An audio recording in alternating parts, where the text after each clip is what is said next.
Hello and welcome to the Rugby Chat podcast. Don't forget to subscribe on your favourite podcasting app so we drop into your phone every week. Also, please leave us a 5-star review if you use that Apple podcasty thing or iTunes, whatever it's called nowadays. That would be much appreciated. If you'd like to watch what happens behind the covers, the show is live on YouTube at 8 PM New Zealand time every Tuesday. You can also join in the discussion on our 5 questions via Twitter. Just follow @DrivingMaul, look for the questions and use #RugbyChat. I'm Paul, the guy behind DrivingMaul, and an Uber driver if you've been following on YouTube or my blog. And I'll be your host for the next hour or so. And joining me is Ryan. How are you doing, sir? Pretty good. Looking forward to chatting some code. Oh dear, yes. Well, you've probably been typing and doing too much hockey reviews and stuff like that on the Tribe Sports app, I guess. That you need to get back into some real sport. It was a bit of a mixture over the weekend. I think I covered 4 different sports. So rugby was still the main one, but yeah. A man of many talents. This week we'll be talking about the not the Rugby Championship. Oh dear me, I need to update my notes. This week we're talking about Bledisloe Cup 3 and the Mitre10 Cup. That's what we're going to have a chat about this week. And let's crack straight on with that. And let's see how I can do with the technology for those watching. So, what All Blacks team should Hansen pick for Bledisloe Cup 3? Should it be the first choice, or should he bring in fringe players to improve the squad depth and their experience? What do you think? Well, I think his hand's kind of been forced a little bit with some of the injuries and some of the availability. So I think we'll see a bit of a mixture. Obviously, the big news this week's been around Beauden Barrett and whether he's going to be available to play. Obviously, if he's not, I expect Sopoaga to get the start and then Moanga to maybe get a taste of some Test rugby off the bench. I think someone like Havili probably will come off the bench as well. And probably the other 2 positions where I'm really interested in the selections are going to be the 2 flanker positions. 3 open sides in the squad. So, I guess Kane is the favourite to start, but does Todd nudge out Savia for the bench role? Who knows? And whether Kaino can get back in there at the number 6 spot as well. Yeah, and seeing Beauden Barrett being questioned. I mean, I think Beauden has started pretty much every All Blacks game this season. He's one of the few players to have done so. So I think it's time that he was rested, even if he didn't have concussion issues, to be honest. We talk about player welfare. Hansen's been talking about it being a long season and the tiredness of players and all that kind of stuff. So I think Beauden is due a rest anyway. And the fact that he's got concussion issues means obviously I would like to see him rested, definitely, personally. Whether they go with Richard Moanga on the bench or whether they use the Damien McKenzie option as the backup fly half, we'll have to wait and see. I would prefer to see Richard Moanga on the bench because I think McKenzie really needs a season at the Chiefs at number 10 before he gets thrown into international action in a new position. Well, not a new position for him, but in a position he's not played much recently. Obviously, he does play, or he did play his Mitre10 Cup there, but that's a year ago now since he's played regularly at number 10. So personally, yep, I'd rather see Sopoaga starting with Richard Moanga on the bench. I mean, I'm a bit surprised he hasn't been selected earlier after his Super Rugby form. Yeah, and I guess the way the season has panned out, to even take him over there, considering that Canterbury are preparing for a semi-final, it'd be madness not to use him if you're going to take him over there. So using a bit of logic, he's going over there to play as far as I'm concerned. Barrett's not 100%. Dan Tanner says, good to see Sopoaga get a start. He has a good run. He's definitely earned a start, that's for certain. It comes back to what is the purpose of the Mitre10 Cup? Is it actually, does it have a purpose in itself in just being successful and people following it? Or is it just purely about producing talent for the All Blacks? and obviously via Super Rugby and by extension of that. And I think there's an element of that it is just purely a developmental league now, with that has got a great history, but let's be honest, public interest has dropped off it. Even if there's some interest now, it's coming to finals time. I guess the point there too is that players are selected based on their form, and it is a development thing. But it's also it's a livelihood for people like the coaches and administrators. So if you're a Canterbury coach and you've got a semi-final and hopefully a championship to play for, you've just lost arguably your best player. So I think if I was the Canterbury Union and Mo'unga was gone, not to be used, like that'd kind of irk me a little bit. But you are right that its chief purpose, I think, is to foster young talent. Yes, and I think and you're right. It is a it is still it is a full-time profession for the coaches and the administration staff. It's not for the players who are for the super players. It is, because obviously the super is where it gives their main money. For the Mitre10 pure Mitre10 players, it's a part-time profession, and they have to do something in addition to that. And that's probably something that will come on to talk about another time. But because I do have a question, I'm going to sort of throw it out there as a teaser. Is New Zealand missing out on late developing talent because of the way that the Mitre10 Cup is structured, and that you can't make a full-time career out of playing Mitre10? But that's one for another week. But it's one that's been kind of going around in my mind. Well, I guess, yeah, and just a little sort of preview into how I'd answer it is that every week for Tribe I'm entering in the European lineups, and some of the names that pop up in those Pro 14, Top 14, Aviva teams, they're forgotten men in New Zealand rugby, and some of them have played tests. You guys like Brent Evans that have played, I think it was one test, and he's now playing his trade in Europe, and just guys that never really made it as Super Rugby or All Blacks, who probably have had a bit of a spurt in their development later. So that's a good question. So that's and just, I guess, just another little fleshing out. In the UK, there are players that come through the Championship, which is the second tier competition, into they gain themselves Premiership contracts and then gone on to represent England as well. So there are players that have done that overseas. But anyway, back to the All Blacks section. Sorry, oops. So yeah, interesting. I think the front row, as you say, will probably pick itself because of his injury, the second availability, and the same probably also with the engine room as well. Quite how they order that between bench and starting doesn't really matter. It's a rotation kind of thing there. Amongst the loosies, then that's where it does get interesting. Sam Cane is clearly first choice 7. I think Ardy Surveyor for me is a bench specialist because he can cover 7 and 8 as he's done for Canterbury. But that 6 jersey there's at least 3 players now who are sort of fighting to own it. So that is going to be interesting as to how they sort of continue to rotate them for this game and also I wouldn't say that this game it would be give you an idea as to who the first person is there though. For me, I think probably against France in the November test, the first France test, you'll see who is the kind of the owner of that jersey.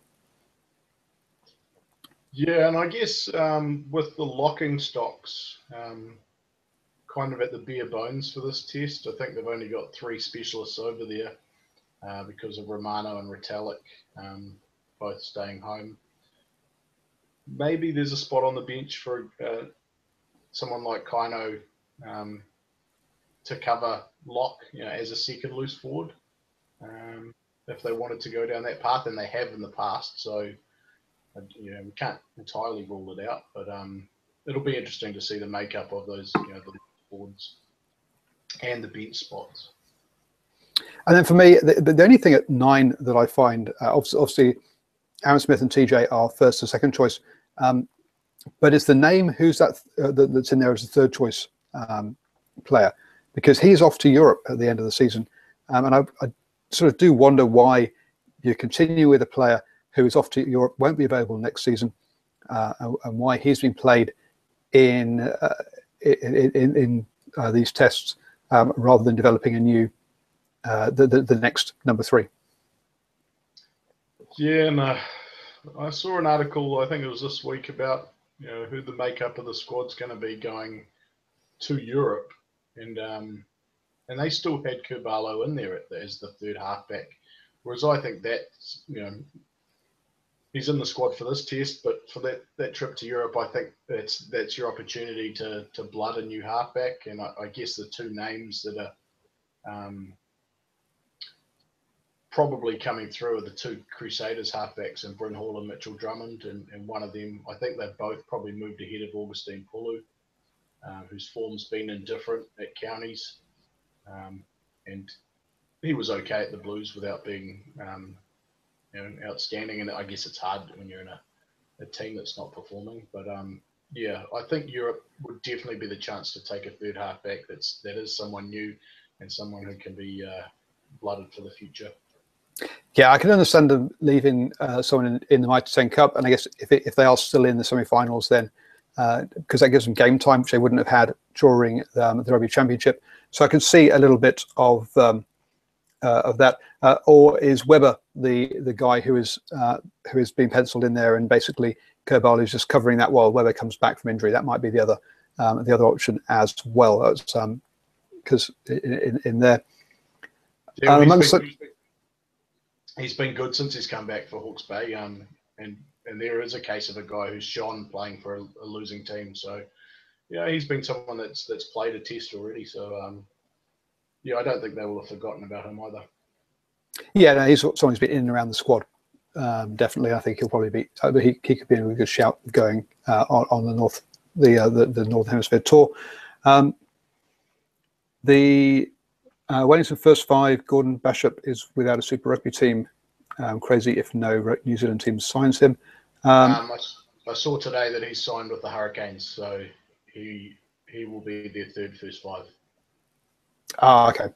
I was wondering if Blues might be looking for another one now, depending on how Terry Black is going, because I think he's out for a good chunk of time. I think it was 6 months when I saw. So that makes very disappointing for him, as he was going to be fighting out for the first choice jersey for a change. Yeah, I guess Bryn Gatlin steps up. He was in their system this year as, I guess, a wider training group guy. Good form with North Harbour, so he'll, I guess, be promoted to the full-time squad behind Perifeta. But they're probably going to need a third one as well, and who that is, not sure. Yeah, I thought both Perifeta and Gatland were already full-time squad members, but I could be wrong for the next season.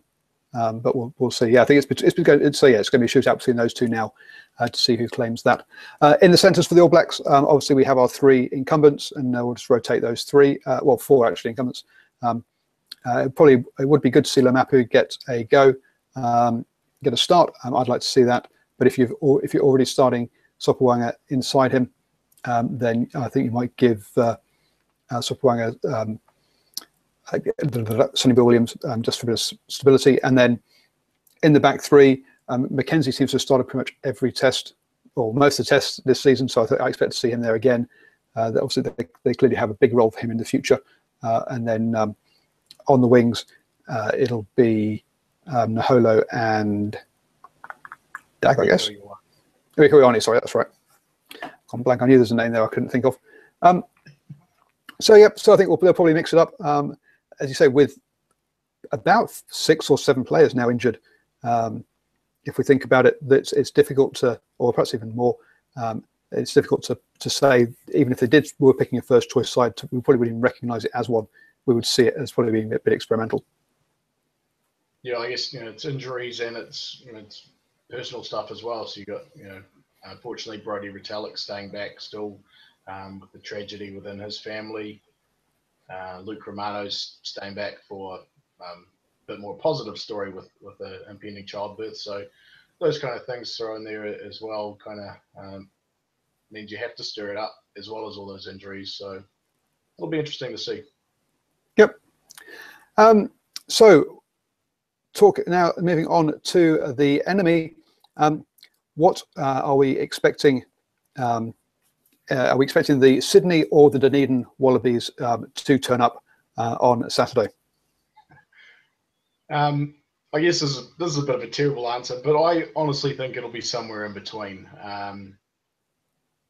They can't be as bad as that first game, and I think a lot has been made about that. The fact that they were coming into that Test match pretty much cold, and it showed.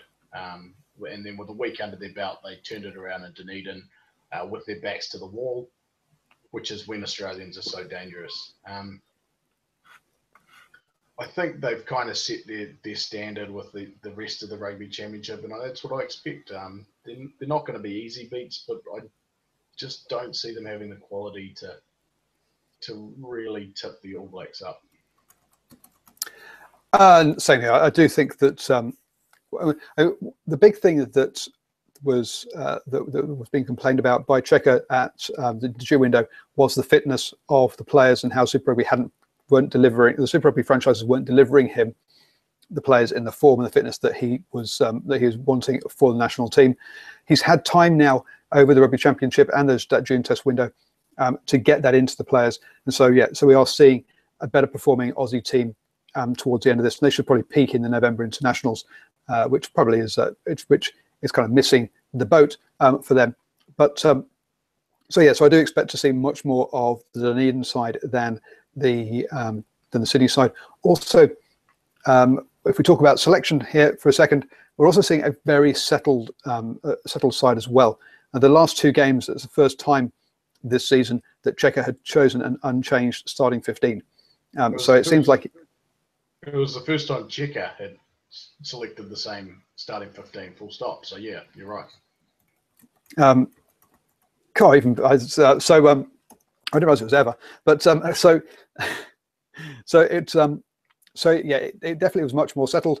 I think we had big on the show. I can't remember who I was talking about now. I've gone blank. But we had a chat about the fact that the back line, especially now, has a settled feel and a little bit of depth, not a lot of depth. I think that it's going to be Genia, Foley, Beale, and Kirandrani in the centres, and then the back three of Korovetti. I've gone blank. Hodge, except Hodge is injured, isn't he? And then Folau at fullback. That's going to be, barring injury, that's going to be the starting back line. Yeah, and I guess like I was part of that chat after the first test, and we talked about how they had a lack of connectivity in the midfield on defence. Kirandrani coming back's really shored that up, which they're going to. The All Blacks exposed them in that first test, so that's an issue that kind of has been fixed. And when you've got those settled combinations, it is a big help, particularly defensively, and just operating as a single unit. So we got that settled, and then in the forwards, they seem to have got a more settled feel there as well. We had been seeing that Cheika was changing his locks every single game and didn't really seem to know what combination he had there. I think I saw today actually one of them is having a shoulder surgery, so we might see a change in the locks again. But apart from that, I think we'll see probably a settled pack as well. Yeah, and it's been interesting to see that where he's brought in some youth. Some of it has been off the bench with guys like Ulesi, Lukan Tui, who make his debut. But the starting side looks pretty settled to me. Yep, and so and then you say there might be some change on the bench. I still am worried if Foley goes down injured as to what's going to happen then, because Beale hasn't been playing with the 10 jersey and he's clearly would be expected to set up to step up if there was that injury. So a couple of comments in the live chat here, laughing that I said the enemy. Well, yes, this is a New Zealand focused show. I know we do have a global audience, so thank you everybody who is outside New Zealand does follow and listen. It is much appreciated. But we are a New Zealand based and focused show, because let's be honest, we are the only decent Kiwi podcast that's out there. And I mean, do I cheer for the All Blacks? Only if they're not playing England or the Lions, basically. So England is my first team, and then yes, I do actually have an All Blacks jersey. So I will cheer for the All Blacks as well on that one. Cool. Has the honey badger Nick Cummins retired? Just vanished? You got the answer to that one, Ryan? Well, he's still doing undie ads, isn't he? So he's got a source of income from somewhere. And he's been promoting the Brisbane 10, so I'm not sure. I have a feeling he's playing in Japan or somewhere like that. Yeah, I was going to say, yeah, he came back to try and make it through the World Cup and didn't make it, and has gone back to finish off his Japan contract. He has some. I think his family has got some family who need the cash, and so he's doing it for family reasons, because I think I've forgotten what I think his brother or something is autistic or something, and so they need the extra cash for the all-round care for him. So yes, I do think he is he's playing in Japan, and he's also, as you say, doing lots of undie adverts. So he's still working out, if only to get his shirt off, if not for actual playing anyway. So yes. Cool. So time to move on to, obviously, with the main sort of stuff we've been watching has been domestic rugby or the Mitre10 Cup. So let's move on and let's talk a little bit about that. In the long run, are Waikato better off than Auckland, as relegation will make them confront their issues? It's a great question. I think Auckland are well aware that the last two seasons have been a real problem for them, and there are issues within that union. The last two seasons, they have won one game against Premiership opponents, and that game, Ehire West missed an 80th minute penalty, which would have resulted in an Auckland loss. So very nearly going over in two seasons against other Premiership opponents. Nick White already got told, in a very un-New Zealand rugby move before the season had ended, that he wouldn't be coached next year. And you don't often see that in New Zealand rugby. It all tends to happen at the end of the season. So Auckland, despite the fact they stayed up, I think are well aware there's some issues there. Waikato, I don't think it's going to hurt them much, and I think you only have to look at Wellington to see that teams can still thrive in the championship and still produce good talent and retain good talent, particularly, I guess, when it's linked to a Super Rugby base. So I wouldn't expect Waikato to go down and plummet the kind of the way Hawke's Bay have this season. But both unions really need to look at how they retain talent, who's contracted, and the way they're setting up their teams. So just a couple of comments in the from the live chat. Joshua goes, Nick White is our Nick Styles. Now, that's a tad harsh on Nick Styles. So Nick Styles, to be fair to him, had his only sort of head coach experience before he got given the Reds at Super Rugby level, from what I understand, was Brisbane City. And now, if you think that the Sydney clubs in the NRC had volunteer, unpaid coaches who just turned up for the season, and Nick Stiles wasn't a full-time head coach for City either. He was obviously a Reds assistant coach. He didn't have the experience or the to really take on the Reds, and then that's one of the problems that Australia have, is they don't have the coaching pathways to allow their coaches to get experience before getting to the Super Rugby. So hopefully Nick Stiles isn't just totally discarded as he leaves the Reds. And then he goes on to say props, for whatever reason, seldom seem to make good coaches, which I think is absolute baloney. Even though I can't think off the top of my head any good prop coaches. Ewan McKenzie wasn't bad. There we go. I thought Ewan McKenzie was a prop. So yes, I thought Ewan McKenzie. And there's definitely been a few hookers that make decent coaches. So that's no, I don't agree with that one at all. So I have been talking with someone behind the scenes at WAIKATO. I'm going to be a bit careful with what I say, but the retention of talent is definitely an issue for WAIKATO, and so they need to figure out how they are going to keep their talent. It's interesting how different provinces do it. If you've got a university, it helps, because one of these things we say about sort of one of the I hinted at earlier when I said about the not having late developing talent is all the non-super players in a Mitre10 Cup team will be of the younger variety, or the younger ages, because you can't, as a 29-year-old, have a rugby career as a Mitre10 player. You're not going to be around then. So it's going to be the younger guys who are making up your non-super players on the whole. There obviously will be there probably is the odd exception. So if you have a university, that helps, and that helps in places like obviously down in Otago, for example.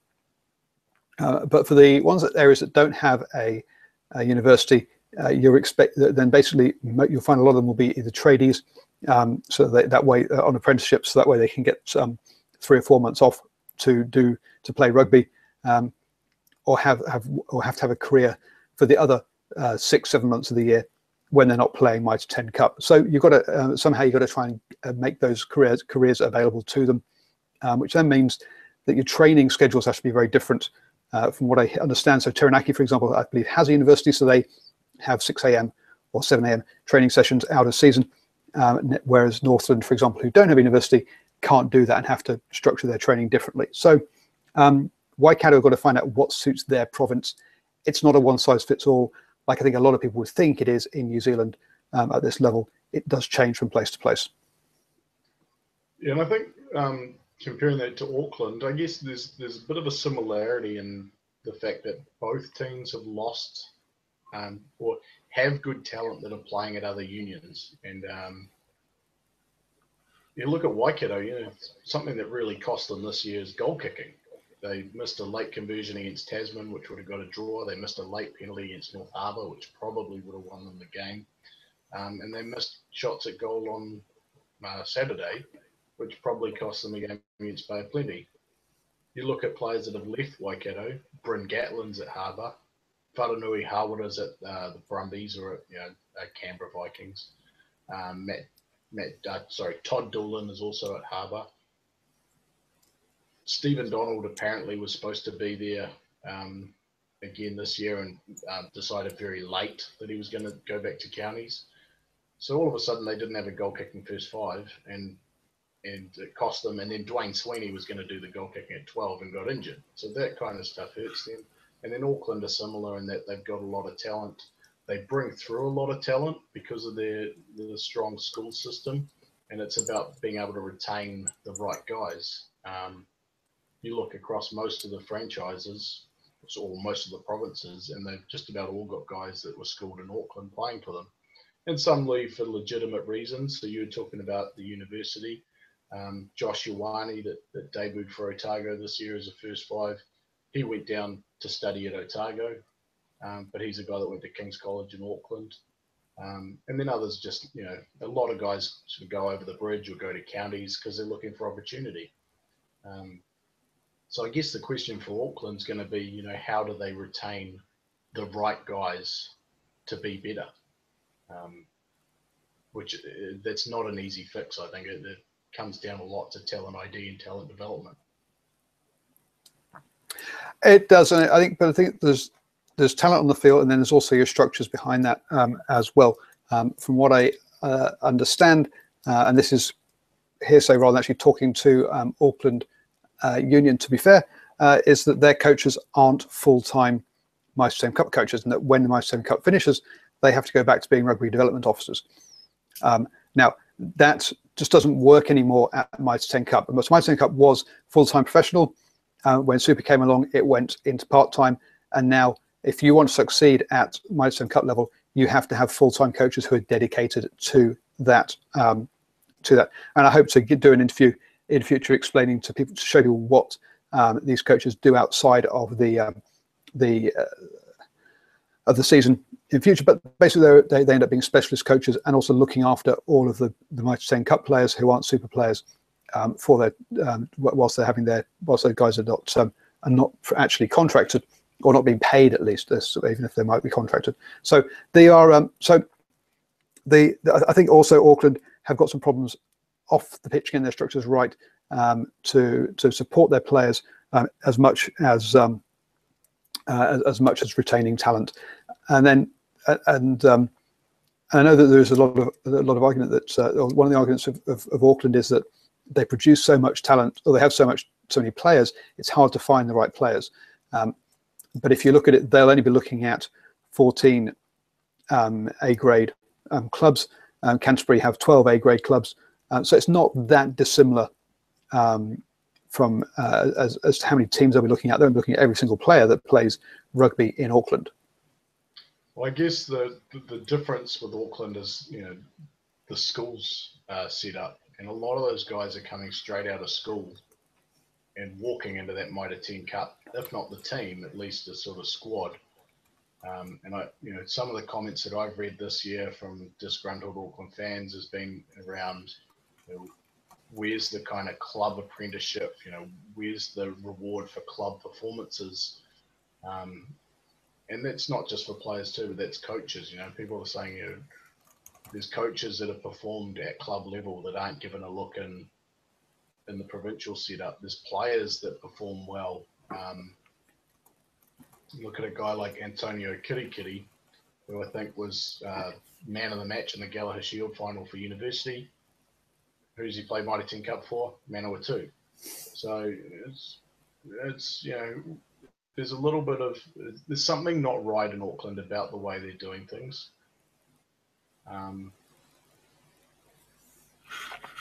Yeah, no, I definitely agree that, and I think that's probably shown by also through that there isn't a close link between Auckland and the Blues. I think Tana Manga he's gone shopping around to find players at his old counties, at North Harbour. So I think he sees that there are problems there. But even though Auckland do have players across all of the Super Rugby franchises, they don't seem to work well as a team. And I think part of that was, and we saw that with the back line when we had WAIKATO and I've got Moala as an All Black centre partnership, and then we had Asso outside them, and who's the highest scoring try scorer in Super Rugby, or at least equal highest, or whatever, is around that. So they definitely had the players, the skills or the experience in there, but they just weren't putting it together for whatever reason. And maybe there's no of play. We saw that WAIKATO didn't get to play much towards the end of the season. I'm not sure. I saw him in a suit and tie at Eden Park on was it Friday or Saturday? Friday. So I don't know if he didn't look particularly injured, but maybe also just wasn't the right fit for those players. Joshua Pearce, Grant Fox was the last decent 10 that was produced by Auckland.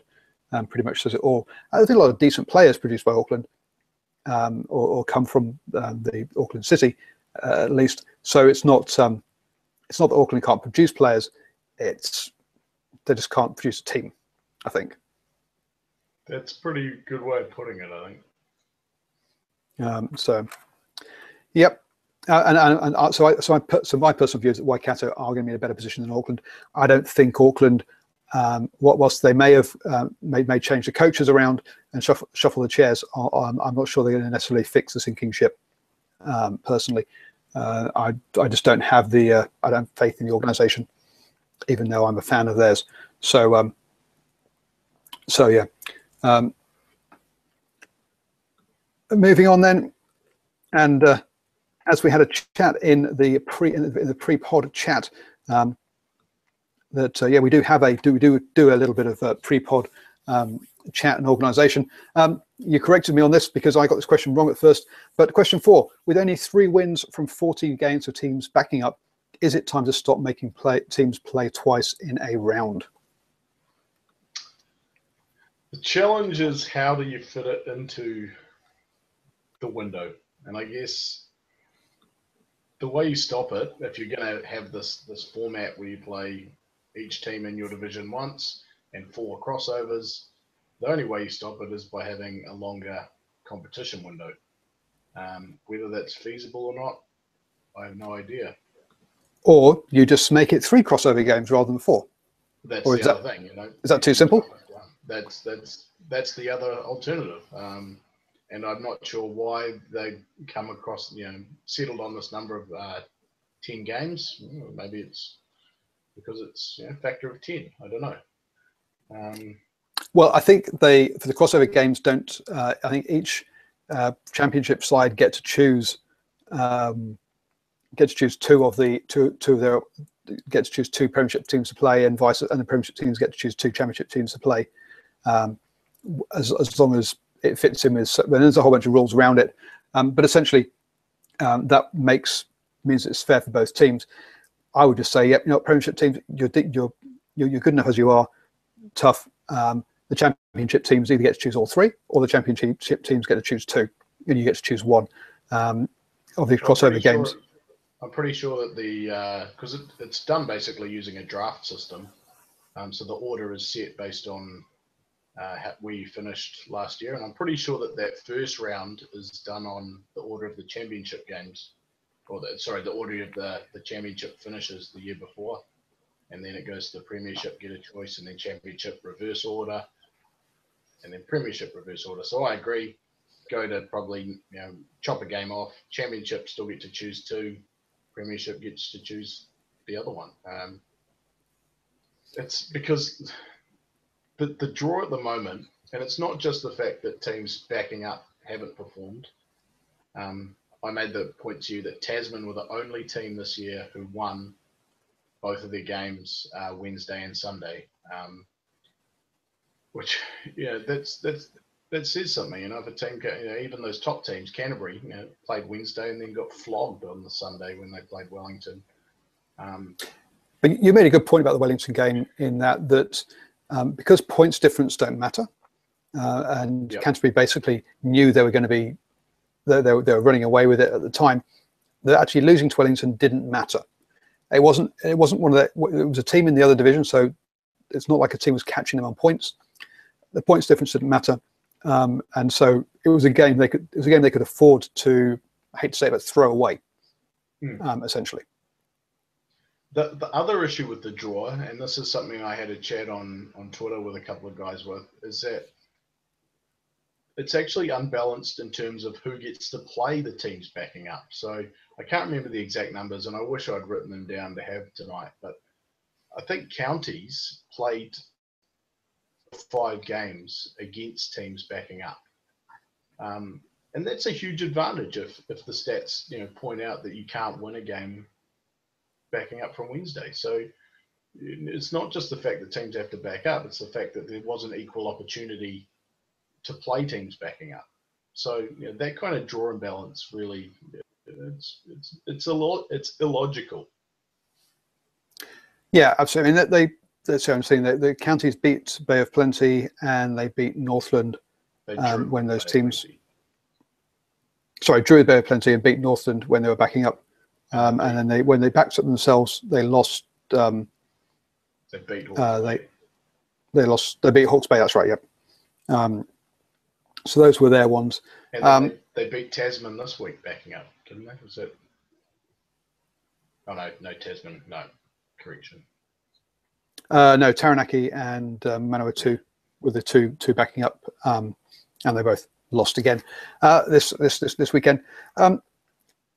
And also there is the other one of having 2 home games or 2 away games. So I've seen as well that obviously the travel is an extra factor in these things. So that also doesn't help teams when they've got short turnarounds. Yeah, there are so many things that make it that can make it an easier or a hard draw for teams that you've got to say that it isn't really fair. And I think so Tasman, for example, they had Auckland when they backed up, who we know have, you say, didn't beat a single team in the premierships. They had an easy backup game, and the other 2 wins. As we said, we had Counties Manukau playing Hawke's Bay. So again, a premiership against championship. And the final win, as I search for it, was Harbour versus Waikato, who again were having a hard season. That was actually a very poor game. I was at that one. Yeah, Waikato could easily have come away with that in the end, but they came out short. Yeah, it seems to me wrong. Someone is saying that in the chat that we should have home and away games, but then that takes it out to 12 games rather than 10. And then how do you fit in the 12 games? There isn't space. And also it means that things like Battle of the Bridge or Battle of the Bombays or etc. These long-term rivalries wouldn't happen or may not happen for many years if you didn't have the crossover games. So there's a certain amount of history in there, which fine if you're talking about it only being about developmental league, it doesn't matter. But there are still people who do like those games. And they do produce some good, some relatively decent crowds for those games as well. So the only way, I mean, just thinking quickly about home and away, and if it could work, was that you then have those games back to back, so that neither team gets an advantage. So you play, Auckland play Harbour on Wednesday, and then Harbour host Auckland on the Sunday. But yeah, trying to squeeze 12 games into the window we have, it's still not going to happen, is it? No, you're not, and it would be an unfair advantage for counties or for kind of if you think about Taranaki County, Taranaki, Waikato counties, Auckland, North Harbour, Northland are nearly half the Mitre10 Cup teams are all within a relatively short drive. You compare that to Tasman, for example, who basically have to get onto an aeroplane to play everybody apart from Canterbury, and they maybe even fly down there. It makes it that would, if you're going to up the amount of games to 12 with more midweek games, it's going to make it much harder. They're going to get impacted a lot more than than teams up in the north. Yeah. So yeah, so I don't think there's anything about. I think to me the only thing is cut one crossover game. It needs to go, and we need to stop these backing ups. I'm not saying you have to get rid of the Wednesday games. We can have a Wednesday game, but the teams playing the Wednesday game should have played like the Friday before, and then the following week should be playing, and it should stagger it so there's as big a gap as possible. So you can still keep your TV content across most of the week. Just get rid of one game. That's all I'm saying. So yeah, so that's that was question 4. To round things off with question 5, I've gone and forgotten what it was now. So question 5. Oh yes, would a cross Tasman competition champions game? Sorry, would a cross Tasman champions game between the Mitre10 Cup and the NRC champions catch the public's imagination? I absolutely think it would. Unless you've got the rugby channel over here, you don't really get to see the NRC. So the fact that, if we had the champion, so this year North Harbour, travelling over to just slipped that past. Whoa, what? Hypothetically speaking. Hypothetically speaking. Yeah. Harbour playing in Fiji. I've been peering into my crystal ball. But yeah, whoever it is, sending the champion over to play the NRC champion would be a great fixture. It'd be really interesting to see if there's a difference in quality. I suspect there is. But it's a real clash of styles too, from what I can see. Okay, I'll say bluntly, there is going to be a gap at the moment because of the maturity of the sides. We talk about, we've just been talking about the setups that support Mitre10 Cup teams, and that you're seeing a difference between setups that are in the union all year, but are assigned to this task for several months and then assigned to other tasks at other times of the year. And we're seeing those teams struggle against teams that have got that right structure, where the coaches get to dedicate their time and effort around the Mitre10 Cup team. And then in the off season, they work with the Mitre10 Cup players. They work with the other development officers. They work with the referees that are putting the structures in that give those where those players are coming from, and they get to work on that rather than having to be development officers and having to take their attention away from that. If we look at the NRC setups, they don't exist at all for 7 months of the year, and then they come together at the end of Super Rugby, produce a team in a couple of weeks, and then at the end of that disband again. Now, some of those setups. There is a close link between the Super Rugby side and the team. So Perth and Perth Spirit, for example, the Perth Spirit, the Western Force and Perth Spirit, for example, in the past, because it is now going to be past, the Melbourne Rebels and the Melbourne Rising. You'll see that the assistant coaches of the Melbourne Rebels are the head coaches of the Melbourne Rising. So there is some continuity there, but their focus is not on the Rising out of season. And so I think you'll find that there would be a big discrepancy because of the maturity of the coaching setups. But that's only something that's going to improve over in the NRC over time. So, if you were going to have this final, do you think that it would be incredibly one-sided? Because we're only talking about the best of the NRC. It wouldn't be a sort of Champions League, would it? If in our hypothetical league. In a hypothetical thing, it'd be one game, and I would play it as a warm-up to Bledisloe Cup 3. Is how I would try and place it. Now it's difficult because obviously we're in the finals at the moment, so we'd have to be a little bit of juggling. But that's where I think it'd be a fantastic warm-up game for Bledisloe Cup 3, personally.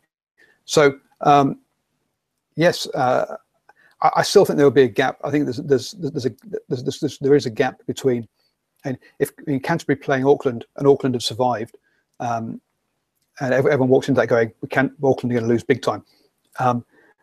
So yeah, no, I think for the first 2 or 3 years, it would be a very one-sided affair, but it would give the NRC a benchmark to aim for, and so I think it would be a good thing in the longer run.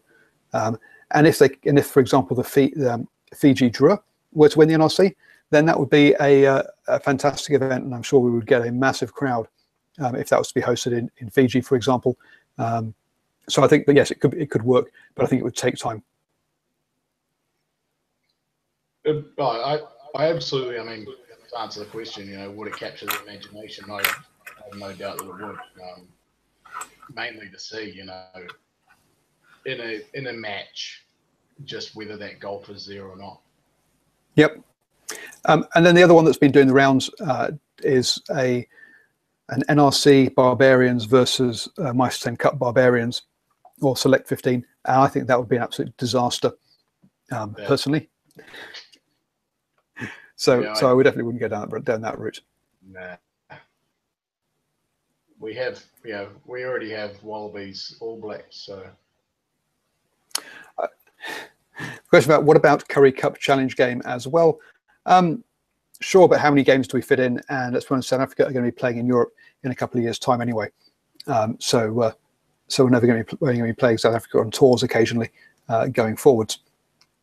I mean, now those kind of ideas are now starting to get back to the original Super 10. I can't remember the exact makeup of the 10 teams, but it was pretty sure the top 4 in the NPC and Queensland and New South Wales, and yeah. Yep. Look it up. That was rugby history.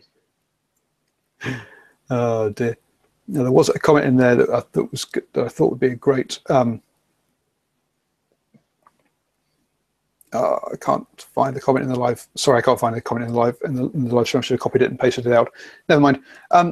So that's where we're at with those. Any final topics or things that come up over the week that you want to have a quick chat about? I guess the thing that's kind of captured people's attention was a little bit of biffo on Sunday. Interesting to see a fully blown fight in a EP or Mitre10 Cup game, which you don't often see these days. And I guess the comment I'd make is that the fact that a lot of people don't like seeing it. We've cleaned the game up from what it was in the amateur days, but it still gets people talking. So yeah. So in the amateur days, it used to be pretty much a weekly event that to sort things out at some point during the game, didn't it? We're trying to play rugby. We're not trying to play boxing. This is not MMA on grass. It's something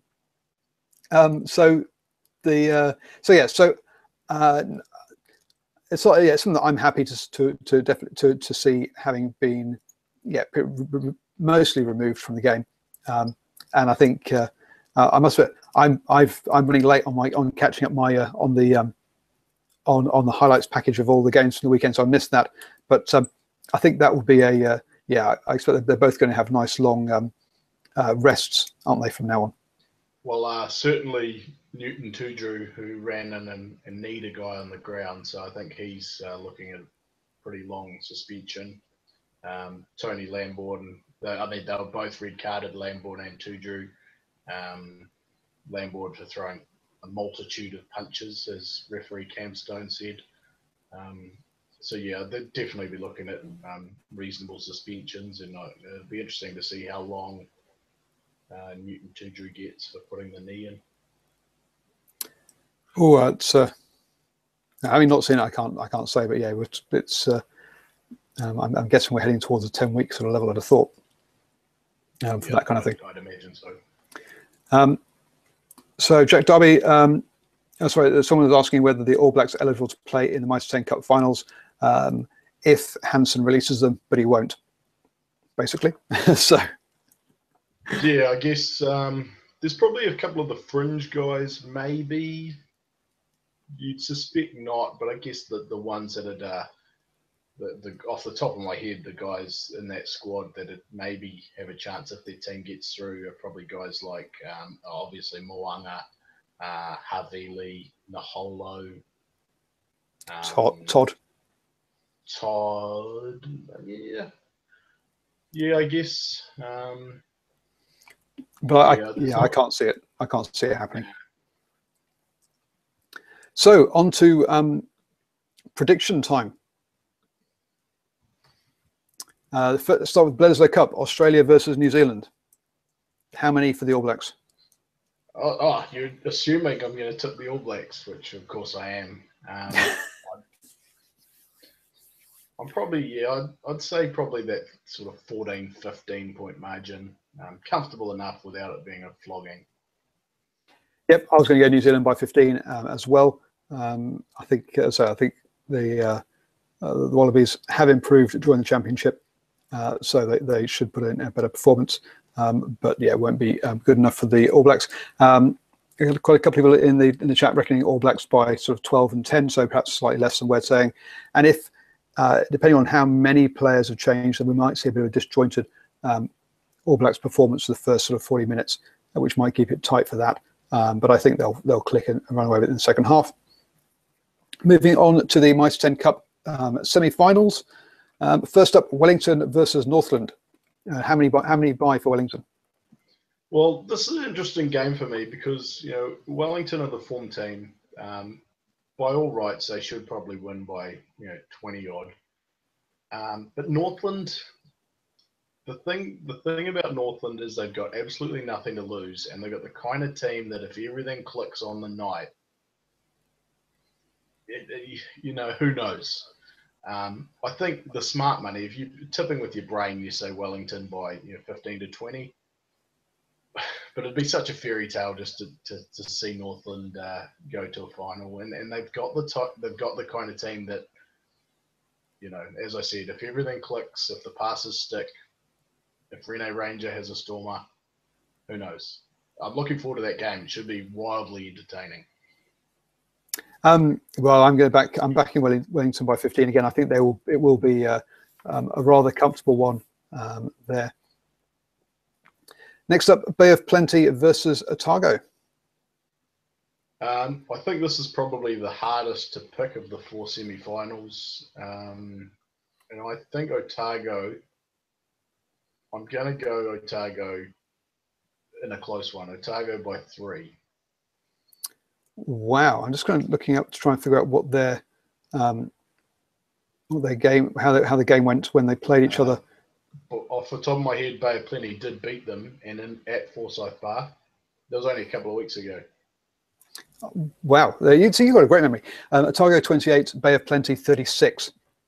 So Otago by 8 and that was Bay of Plenty by 8, and that was away.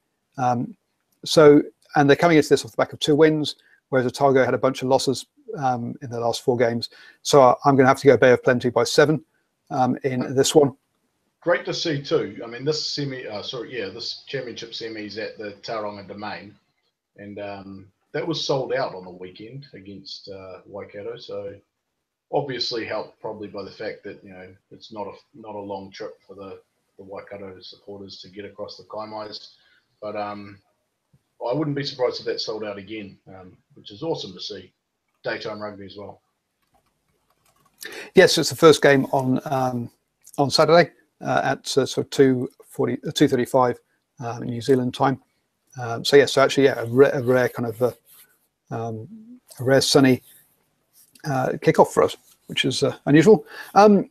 Canterbury versus North Harbour. I'm tipping with my heart here. North Harbour by 7. Wow, that's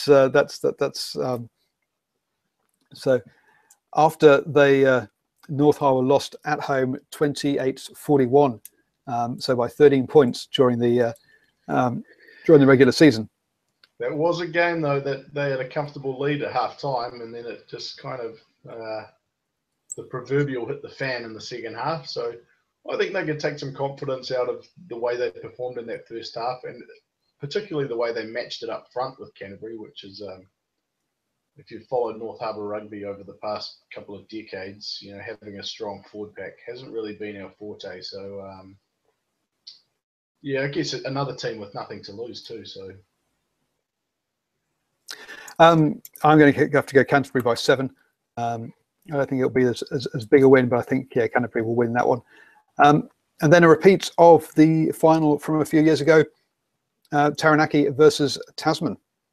And also a repeat of last year's semi-final, I believe, where Tasman went to Taranaki and tipped them up. So 29-41, yes. Yeah, so gee, if we get another game like that, that's an entertaining one. Look, I will tip Taranaki, but I'm a little bit cautious because of the fact that they rested so many guys on the weekend, and I just wonder. Yeah, obviously the reason was to freshen up those guys that have played a lot of minutes, but it can maybe just bring in a little bit of rust to their team. They will have had their starting 15, which they changed the whole side. Will have had 10 days off, I think. So that'll be. Well, they were backing up, weren't they? So I can understand why they did that. Yeah. But yeah, no, I've got to go Taranaki by 7 as well, I think. Yeah, I didn't give a number, but I'd say maybe 10. Cool. So those are our predictions. Now the question, I forgot, if you do have a few minutes left, that I thought was quite a nice one. So there's a question there about promotion and relegation to the Heartland Championship from the Mitre10 Cup Championship. What are your thoughts on that one? It's something that I've discussed with some friends. Normally when watching Southland, to kind of say, how much worse could those Heartland teams be?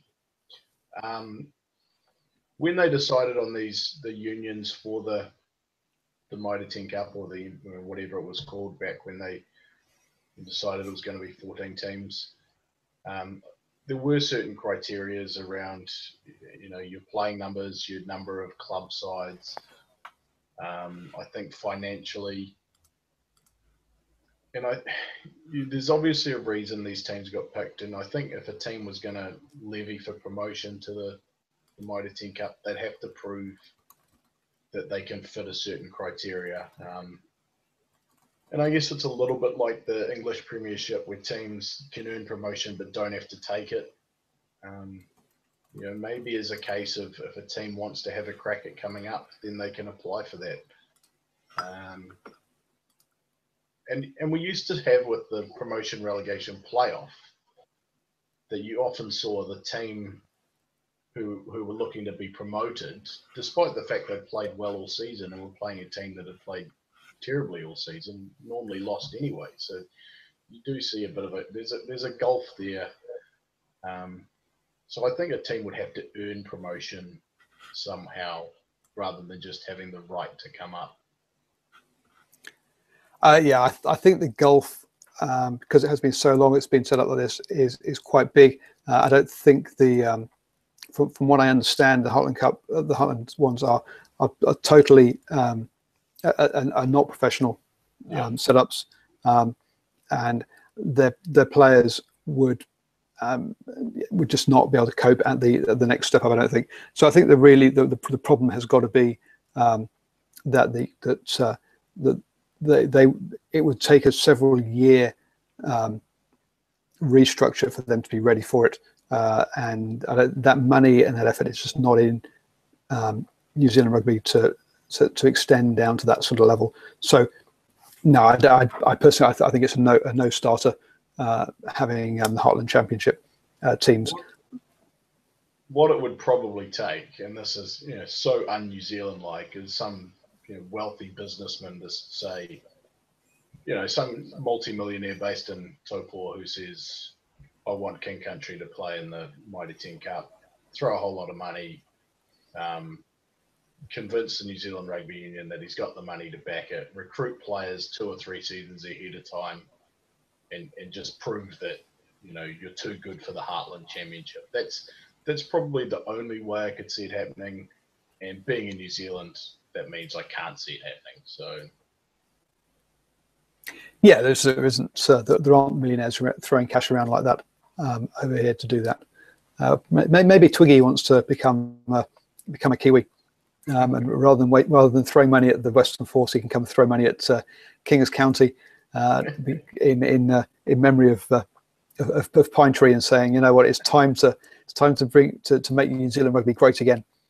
And I think on that note, it is time to call it a night. So why don't you let people know where they can get hold of you during the week, and what wonderful stuff the Tribe Sports app is up to this week. Yeah, so follow me on Twitter at New York Nixon.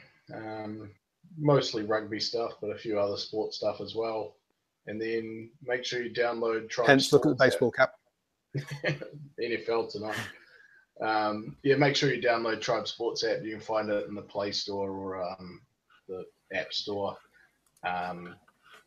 We'll have live text commentary of the Bledisloe 3, as well as all the Mitre10 Cup semi-finals, and next week you can look out for live commentary of the Mitre10 Cup finals as well as the Heartland Championship finals. So we'll be covering all those as well. Wow, come the Heartland Cup champ. Wow, okay. So yeah, so if you're not at your TV, you can get hold of it on your phone wherever you are out and about. Obviously, please do subscribe to the YouTube channel, DrivingMaul's YouTube channel. If you're listening on the podcast, do subscribe to the podcast as well. Obviously, at DrivingMaul on Twitter is where you can catch me during the week. So thank you, everybody, and I will be back live straight after the final whistle for Bledisloe Cup 3 for post-match reaction. I'm hoping to have Hugh Cavill from the Green and Gold Rugby podcast joining me for that one. And then obviously we'll be back next Tuesday at 8 p.m. for another Rugby Chat.